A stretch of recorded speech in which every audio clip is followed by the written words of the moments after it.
win this game tomorrow, you're going to have to play significantly better than you did at the weekend.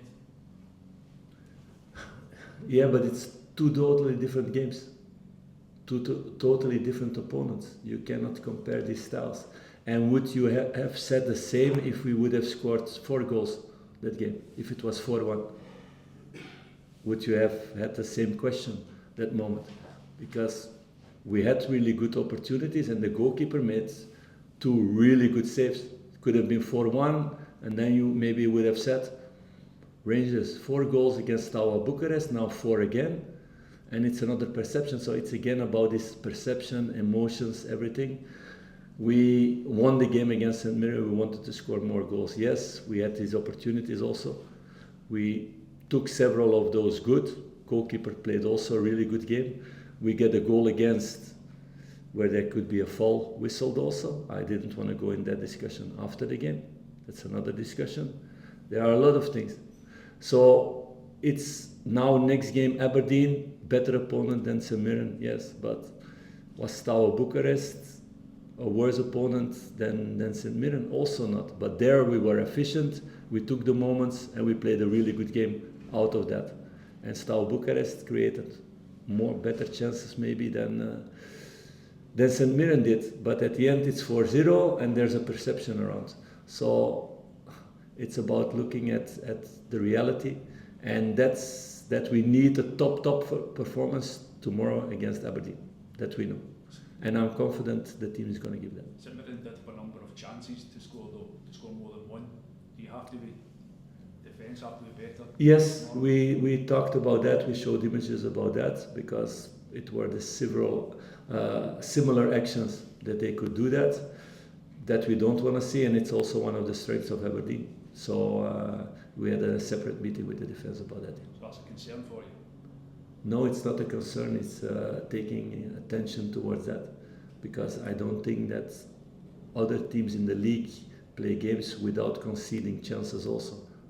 But we need to be better in that. We need to put standards high to have it less than we had in this game. About that one kind of chances that we got against. How big a decision is it, that centre half pairing you have to make? Also, John coming back in, Nana playing very well there when he moved to centre half. At the weekend, also Robin Proper coming off. How big a call is that to decide what 2 you go with? It's not what you want and what you think about before the game, but sometimes you need to react in the game to make the right decisions. And all these players are human beings, like all the players are in the world. And everybody can have also less good day than other days and be in problems because of that. And then it's my job also to make the right decisions at that moment. So that's what we did. That's why I'm here for. Well, you talk about perception. Sometimes this season has felt a little bit like 2 steps forward and 1 back at times. I asked Edem a similar question. Does tomorrow night feel like a night where if you go and win, it can really knock you on for the rest of the season? Really be the launch For the outside or inside? for inside? No, for inside, we're going to go full for these 3 points and we're going to go hard. And we have confidence that we're going to play a really good season. We don't need that moment to be ready for Sunday, for example. We want to be ready for Sunday. So it's game by game, giving our best. Okay, to show other teams in the league that you're in this fight, properly in this fight. Okay, maybe it's better that they don't think we're in the fight, huh? And then they underestimate us at the end. No, we just focused on ourselves and not on all this noise and things around. Just about ourselves and winning games. Is that easy to do for them to cut off all that noise and talk of pressure on the club pressure? It's difficult in the press conferences, very difficult, and today more than ever maybe. No, it's part of football, and it's changed a lot in the last 10 years than before. But players need to learn that also. Václav was in that way also a really good example, because he was really, really hardly touched by all the comments that he got after Malmö and Lyon. And he cut out his Insta after a good talk about that. Because it's of no use, it's totally of no use to live in these emotions, because then you can never create stability. There's not one person in the world who is every day at his best and a top performance, but that's what's expected from all the players. And we're pushing in that way, and we're looking who's at one moment of the season in the best way, but also in moments that they didn't perform in their best, you need to give them also confidence to be the next time there to react in that way.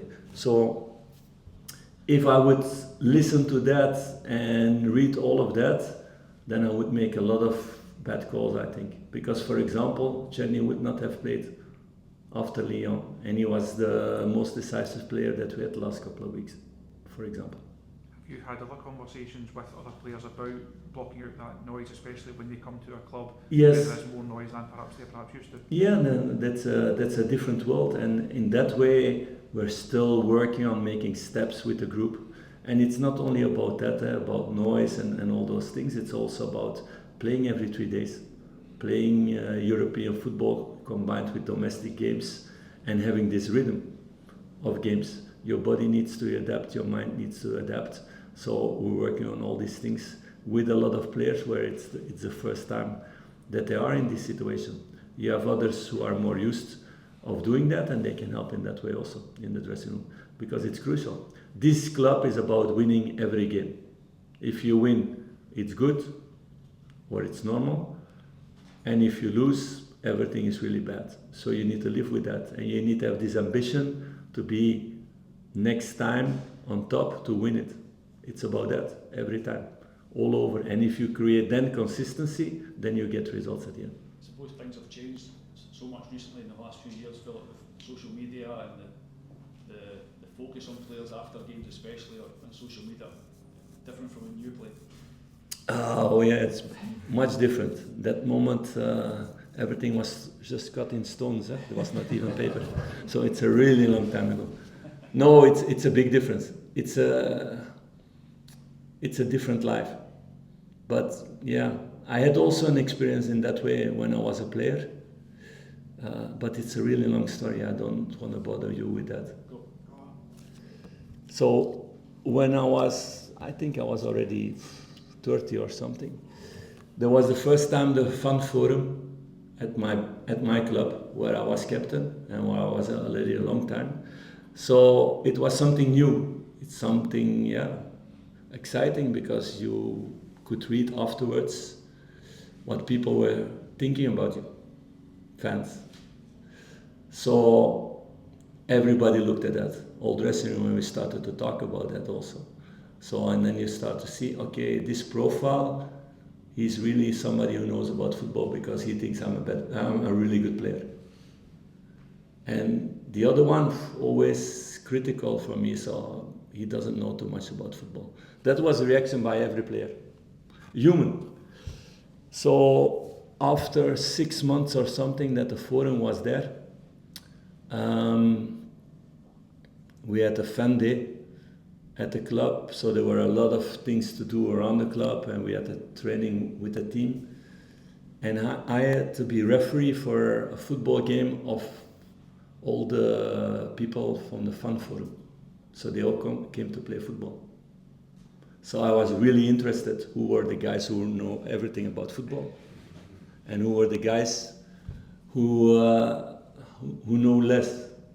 But at the end, I saw that there was nobody really good in playing football. But they were good in recognizing it or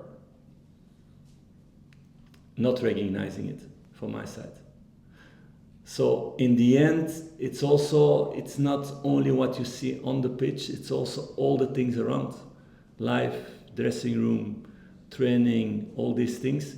You need all those things in a process. I understand that people that never been in a dressing room or never been in what is the process to come to a team or to become a good player, that you try to explain that, but sometimes you cannot spread this message if you didn't live it. So I understand that way. So in that way, I learned out of that moment also to accept it more, and not to put so much attention to it than I was in the beginning. So that was a good lesson for me. Is it harder now? Read it there, Robert. Sorry. Very quickly. I was just going to say, is it harder now than back then? I mean, it's not so long ago, but with Twitter, Instagram, as you say, there's so much. No, it's a new world, but is it harder? It's not only football, because we cannot exaggerate in that. It's society. It's with children also. You could, when you were a young child, in my time, you could have been bullied. I never had it, luckily. I was one of the taller ones. You could have been bullied during school hours, and you came home in a safe environment. And now children can be bullied all the time because it's by the phone, and they have their phone all the time in their hands. So it's society that changes in that way. And it's the same for you guys. Before you had the newspapers and you had the next day the deadline, and now it's every second that you need to bring something, because otherwise somebody else is bringing. So the world has changed in that way, and we all need to adapt in that way. So for players it's different now than 10, 20 years ago. Is it more difficult or more harder? I don't know. It's just society changed it, and football has changed, and you need to adapt. So I cannot say if it's harder or not. There are other difficulties. Thanks, guys. Thanks.